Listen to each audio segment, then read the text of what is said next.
আমি আজকে রান্না করে সবাইকে দেখাবো। এই যে দেখো, এটা কি? এটা হচ্ছে লাউর বিচি, এটা চিংড়ি মাছ। এই যে এটা দিয়ে বাটা বানাবো।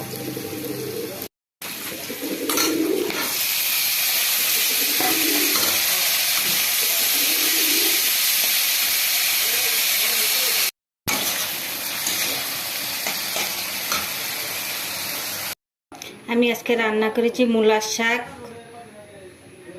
আলু সিদ্ধ, ভাজি, মূলার ডাল,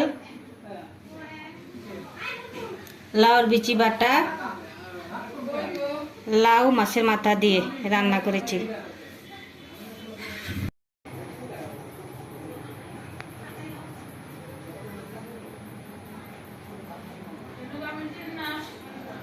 আমার রান্নাগুলো যদি ভালো লেগে থাকে তোমাদের কাছে লাইক কমেন্ট শেয়ার করে দিও আমাকে প্লিজ।